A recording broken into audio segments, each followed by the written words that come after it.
So I'm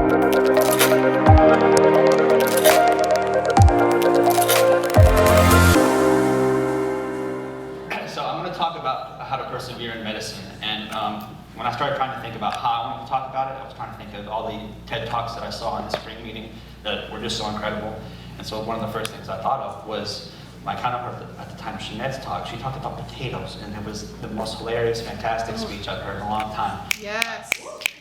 So I thought, okay, we're going to talk about potatoes and persevering.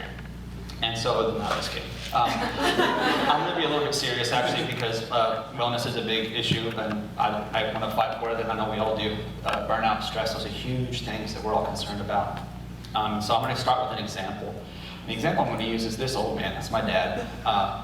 Although I used to be a scribe for him, actually, so seeing him smiling and happy is hilarious because he's an ER doc, and usually he's just a robot. My dad was born and raised in Sonora, Mexico. He was one of 6 siblings. He wanted to be a doctor. He wanted to take care of his family. He went to medical school in Mexico. He graduated and went through residency. But it wasn't enough. He wanted to take care of his family, like really take care of his family. So he wanted to practice here in the United States. And back then, there was the 5th pathway. You took the USMLE, basically, and came over as an international medical graduate. He took the test, and he failed to match to residency.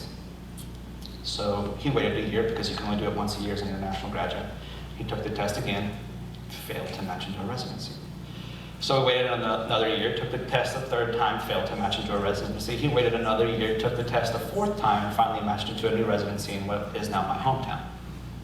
4 years of waiting just to pursue his own goal. But he got there.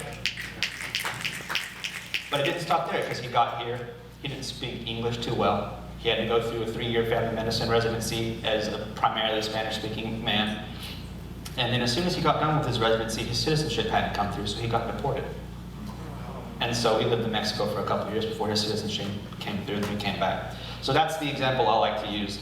And his example gives me 3 ideas of what it takes to persevere in medicine. And the first one is don't pursue goals, but values. Work towards what's important to you, not just impressing your deans and program directors.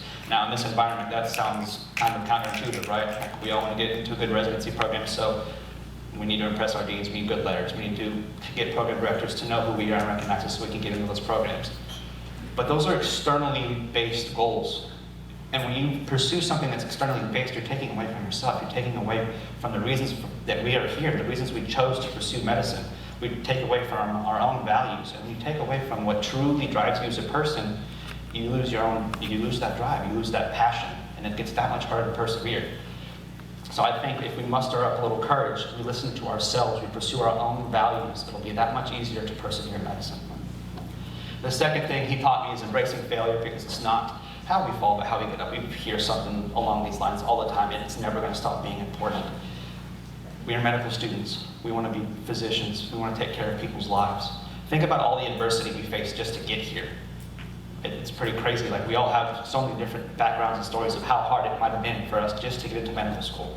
Now, we're all here because we're student leaders. We represent 31,000 people. All the adversity we face, all the failures we're going to face trying to advocate for our peers and for our profession.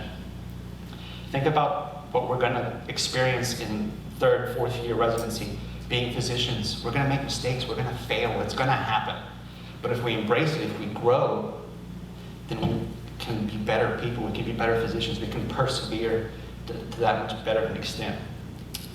And I think now it's important that we do it now. We challenge ourselves now to fail now, because it's in this kind of safer environment, in the educational environment where it's safe to fail, that we can actually grow. We can learn to be thermostats rather than thermometers. We can set the temperature rather than react to it.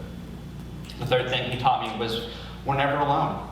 He had a huge support system in his family. And then I walked in, the first thing I said at the spring meeting last time was, my name is Armando Moreno, but I go by Mondo with family and friends. You're all my family now, call me Mondo. Who better to understand what we have to go through than the people in this room? And in the environment that when we go and practice medicine, it kind of pushes us away from owning those failures to reaching out to our peers, to saying we need help. If we remember we're not alone, that it's okay to reach out and to ask for help, we're that much better off to persevere. So, in summation, my answer is just one word: together.